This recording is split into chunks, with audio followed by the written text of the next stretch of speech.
Assalamualaikum warahmatullahi wabarakatuh. Salam sejahtera, Om Swastiastu, Namo Buddhaya, salam kebajikan. Perkenalkan, saya Mukti Priastomo, dosen Fakultas Farmasi Universitas Mula Warman, program studi D3 Farmasi, nomor induk dosen nasional 0013048806. Pada video kali ini, saya akan menyampaikan tentang pernyataan diri dosen untuk unjuk kerja Tridharma perguruan tinggi pada bidang pengajaran.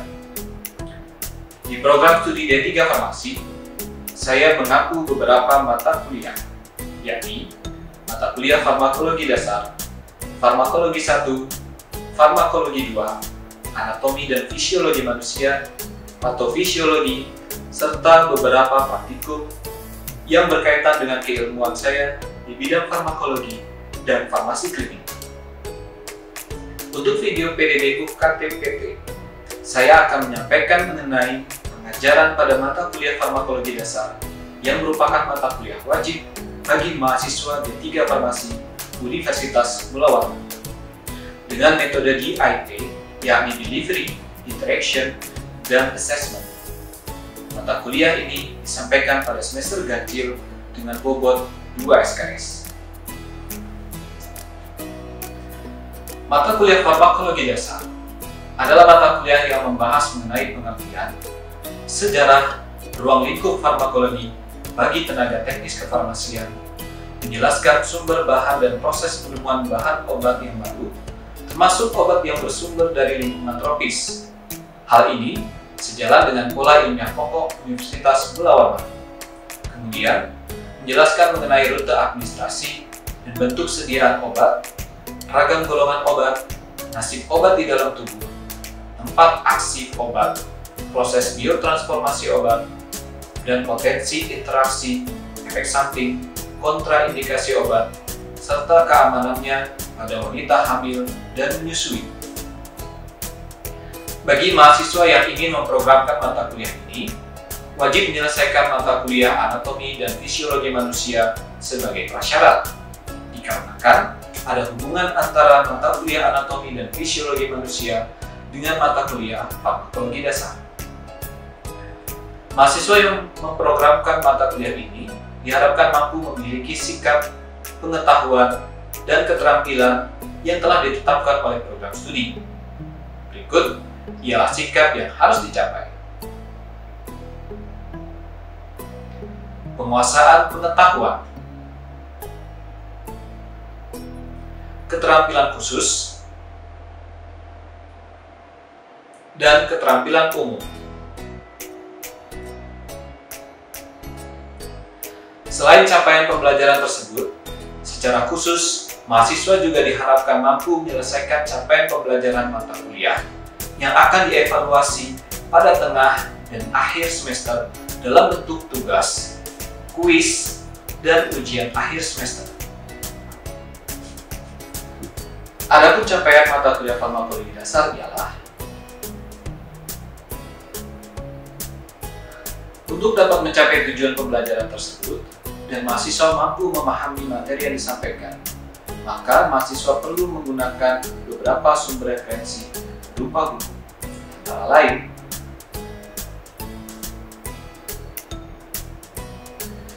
setelah itu, setiap pertemuan saya akan meminta mahasiswa untuk membuat peta konsep untuk memudahkan mahasiswa memahami konsep dalam satu pembahasan teori.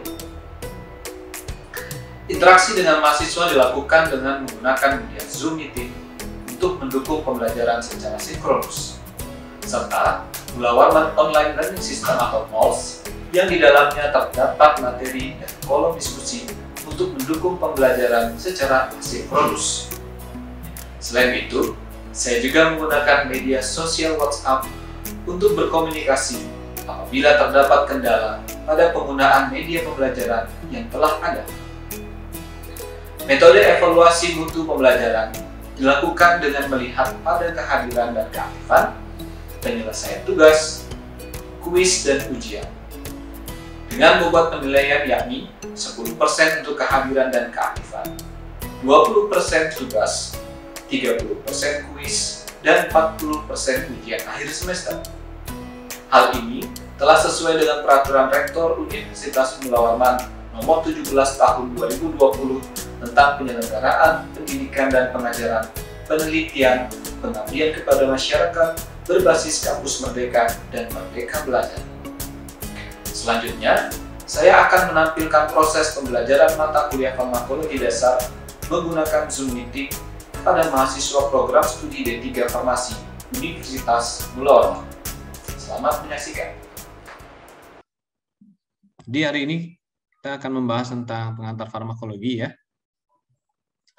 Jadi pengantar farmakologi ini nanti ada beberapa hal yang perlu disampaikan kepada teman-teman semua karena ini menjadi penting, menjadi landasan yang penting sekali. Sebelum kemudian nanti setelah mata kuliah ini selesai, farmakologi dasar selesai, itu melanjutkan ke farmakologi 1 dan farmakologi 2, serta nanti ada praktikum ya, dan praktikumnya itu juga ada 2 kali praktikum dengan nama mata kuliah atau mata praktikum yang sama dengan mata kuliah selanjutnya yang tadi saya sebutkan, yaitu farmakologi 1 dan farmakologi 2. Nah, untuk pembahasan hari ini, saya akan membahas tentang pengertian.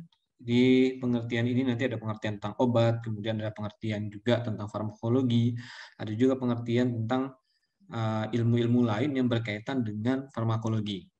Ya, lalu sumber obat, dan sedikit penyampaian cara untuk mendapatkan obatnya.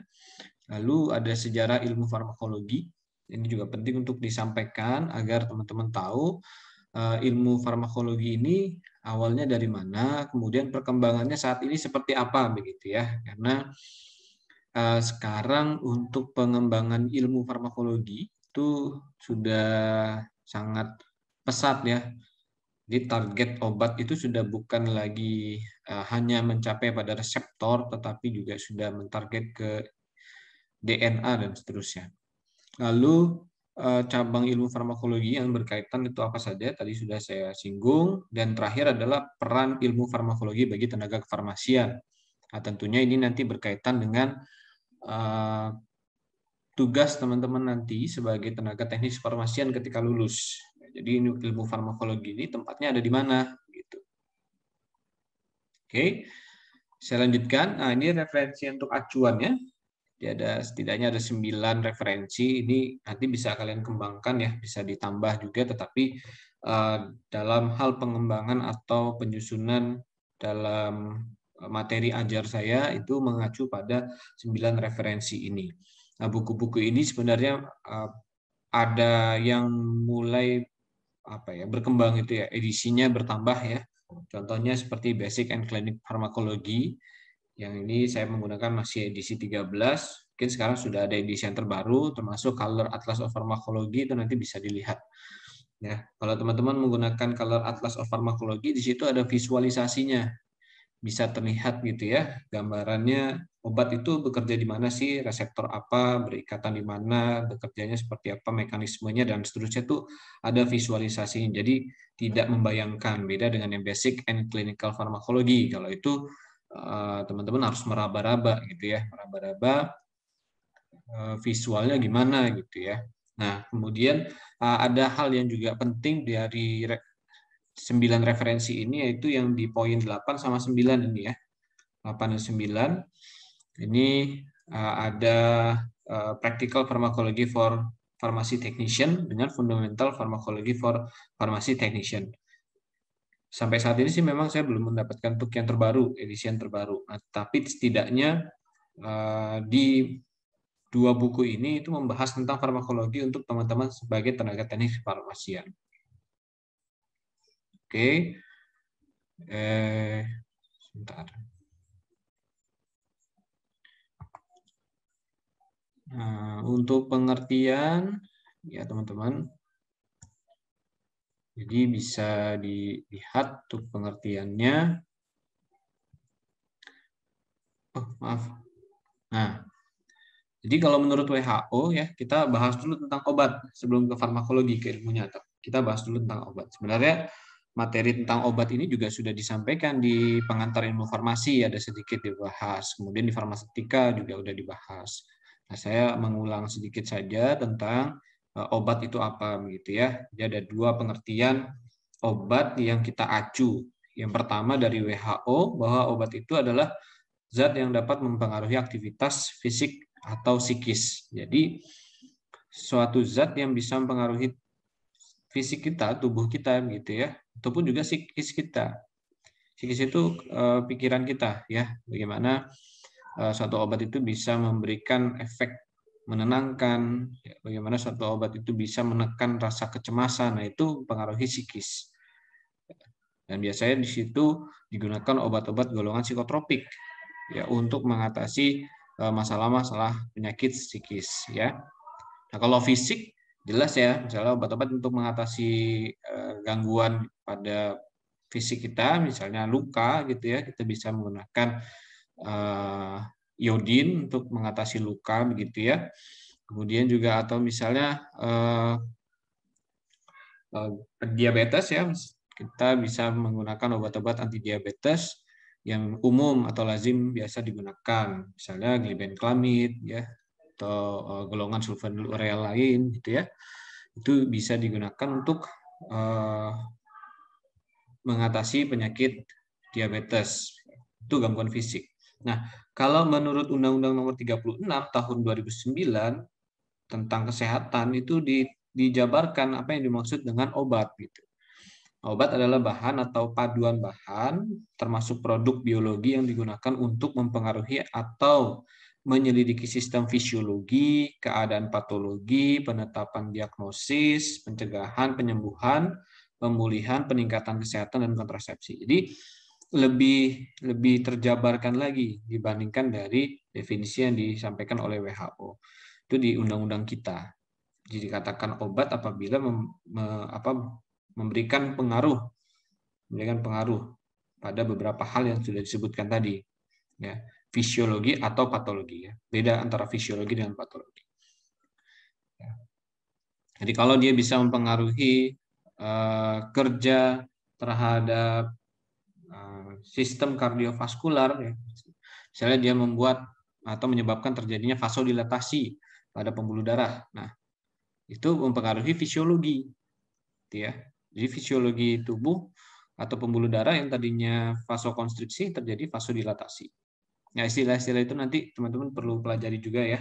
Pelajari ada istilah di dalam patologi, itu nanti dijabarkan atau disampaikan di mata kuliah patofisiologi ya. Nah, kemudian ada juga keadaan patologi. Kalau patologi berarti dia dalam keadaan sakit. Misalnya dia demam gitu ya. Kita dikasih paracetamol untuk menurunkan demamnya. Atau dia batuk gitu ya, maka dikasih obat batuk. Tergantung batuknya apa, batuk kering atau batuk berdahak. Contohnya nih. Jadi nanti ini teman-teman bisa baca ya, bisa lihat contoh-contoh obatnya di sini. Nah, ini sumbernya tanaman tadi ya, mineral, kemudian binatang, sintetik, mikroba atau mikroorganisme. Detailnya begini. Sumber-sumbernya nih. Nah, contoh dari obatnya ini. Ini teman-teman bisa lihat. Itu ya. Oke, kita lanjut. Ini ya teman-teman, ini tugasnya. Jadi tugas untuk teman-teman adalah membuat penggolongan obat, gitu ya. Bisa mengacu pada peraturan perundangan yang ada di Indonesia. Ya, bisa juga mengacu pada referensi buku yang tadi sudah saya kasih lihat, gitu ya. Penggolongan berdasarkan keamanan, cara kerja, sumber atau asalnya, kelas terapi, bentuk sediaan, penamaan, keamanan jika diberikan selama kehamilan dan menyusui. Jadi ini silahkan untuk bisa dikerjakan, diketik gitu ya dalam bentuk Word, lalu nanti dikirimkan. Kirimkannya melalui Google Drive aja gitu ya. Simpan di Google Drive, jadi satu kelas punya satu Google Drive, nanti materinya atau tugas-tugasnya dikumpulkan di situ ya. Word-nya diberikan nama atau di rename gitu ya, rename-nya pakai NIM sama nama. Ya, jadi itu tugas, silahkan dikerjakan. Ini kalian nanti saya minta untuk membaca itu ya, tugas itu. Ketika membaca ya pasti akan mengerjakan tugas-tugas. Oke. Nah, kita masuk kepada bagian farmakologi. Tapi sebelum ke farmakologi ini, ada yang mau ditanyakan?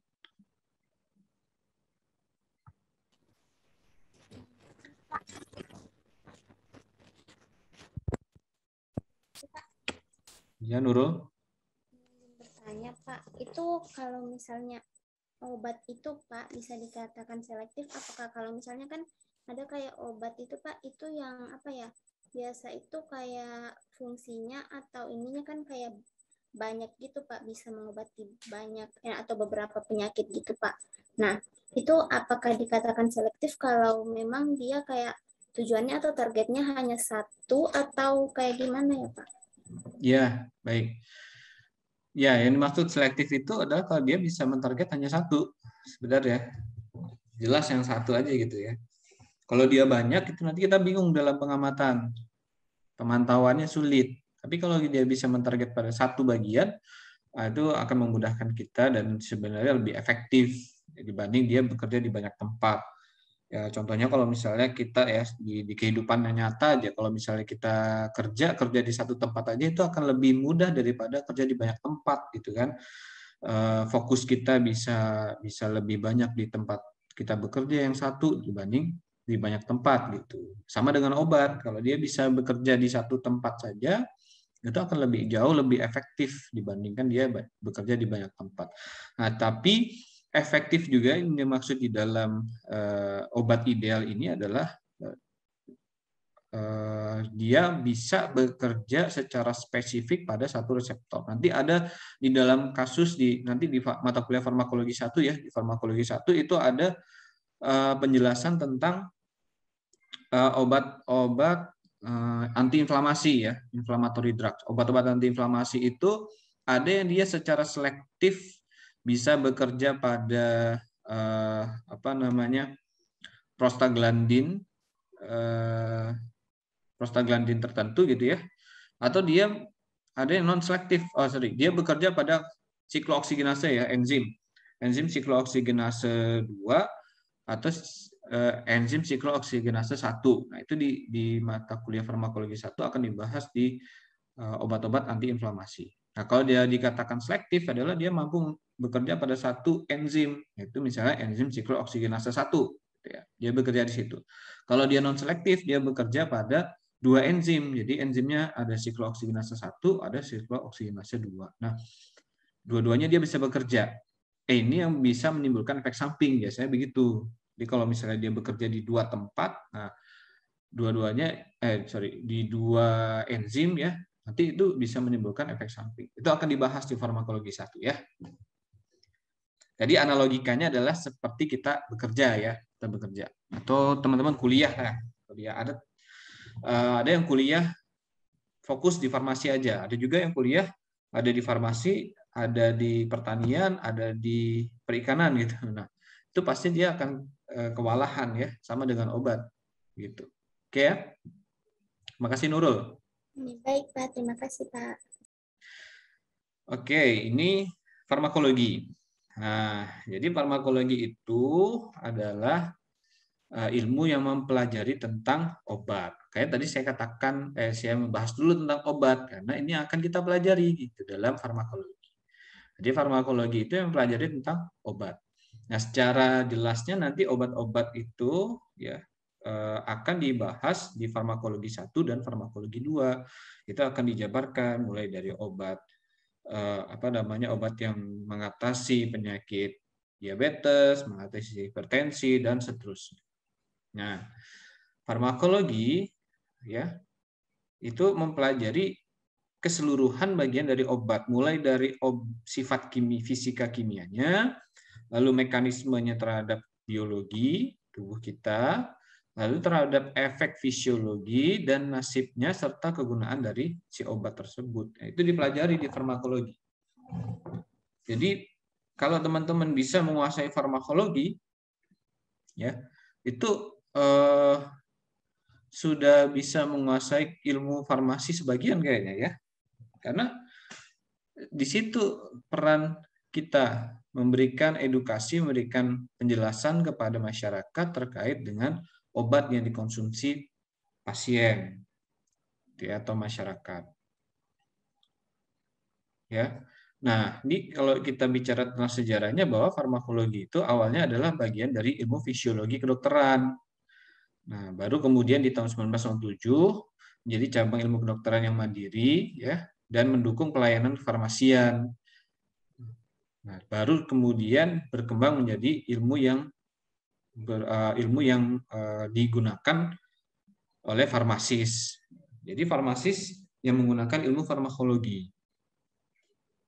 Jadi farmakologi menggunakan ilmu ini untuk pelayanan farmasian. Bagaimana pelayanan farmasian? Itu ada di mata kuliah tersendiri ya. Saya tidak akan membahas itu. Oke. Nah, sekarang kita bahas tentang sejarah dan perkembangan dari ilmu farmakologi itu ya. Jadi ilmu farmakologi ini tadi kan sebenarnya dia awalnya dari ilmu kedokteran ya, baru kemudian di abad ke-19 dia berdiri sendiri menjadi satu ilmu sendiri ya. Nah, pada akhir abad 19 itu obat-obatan masih berasal dari bahan alam ya, dari tanaman yang dikeringkan atau tanaman segar yang kemudian langsung dikonsumsi. Jadi masih bersumber dari sana. Nah, baru setelah itu, setelah di abad permulaan abad 20 baru dikembangkan obat-obat yang sintetik. Nah, sintetik itu ya obat kimia sintetik maksudnya. Obat yang dikembangkan bukan dari produk alam ya, tetapi dia ada penambahan beberapa senyawa kimia lainnya sehingga dia menjadi obat-obat yang lebih memiliki efektivitas kerja yang baik. Kemudian dia memiliki kemampuan target ikatan dengan reseptornya yang baik, ya. Lalu bisa diketahui terkait dengan berapa lama dia bisa memberikan pengaruh terhadap tubuh, gitu ya. Itu sintetik. Jadi di abad 19 masih menggunakan bahan alam, kemudian awal permulaan abad 20 sudah mulai penggunaan sintetik, kemudian sekarang abad 21 ya sudah masuk ke ranah bioteknologi, gitu kan? Farmakologi itu memiliki cabang-cabang ilmu juga yang sangat banyak. Ini bisa dilihat ya, dilihat cabangnya, ya, percabangannya. Ya, ada biofarmasi, ada farmakokinetik, dinamik, toksikologi, terapi, molekuler, klinik, epidemiologi, kemudian genetik, genomik, ekonomi. Nah, ini banyak cabang. Dan semakin kita ingin menggeluti ke farmakologi, misalnya kalian ada yang tertarik ke farmakologi untuk pendalaman keilmuannya, kalian akan lebih menuju ke salah satunya gitu, tidak keseluruhannya. Ya, pasti ke salah satu cabang dari ilmu farmakologi itu. Ya. Nah, contohnya ini farmakognosi misalnya ya. Penjelasannya adalah ilmu farmasi yang mempelajari tumbuh-tumbuhan, hewan, dan bahan-bahan lain di alam sebagai sumber obat. Jadi kalau misalnya ada passion teman-teman untuk menjadi asisten peneliti farmakologi, tapi yang khusus pada bahan alam, nah ini farmakognosi pelajarinya. Jadi pelajari farmakognosi. Di teman-teman mata kuliahnya kalau tidak salah itu bahan alam ya, mata kuliah bahan alam hayati ya. Lalu ada biofarmasi. Kalau biofarmasi ini pengaruhnya terhadap terapeutik obat, efek terapeutik obat ya, biologi. Nah, peran farmakologi di bidang farmasian seperti apa? Jadi kalau di farmakologi dalam bidang farmasian, pekerjaan kefarmasian untuk teman-teman ya itu pembuatan termasuk pengendalian mutu sediaan farmasi. Yang jelas pembuatan itu ya di skala industri begitu ya. Pengadaan, penyimpanan dan distribusi obat, pengolahan obat, pelayanan obat atas resep dokter, pelayanan informasi obat serta pengembangan obat, bahan obat dan obat tradisional. Peran farmakologinya bagaimana? Bagian dari kontrol kualitas serta pengembangan obat di tahap praklinik maupun klinik sejalan dengan perkembangan pelayanan kefarmasian. Jadi di pelayanan farmasian itu kan ada informasi obat, teman-teman ya. Nah, untuk tenaga teknis kefarmasian boleh untuk kemudian memberikan informasi obat. Memberikan informasi, tapi kalau konseling tidak. Konseling sudah menjadi ranahnya apoteker.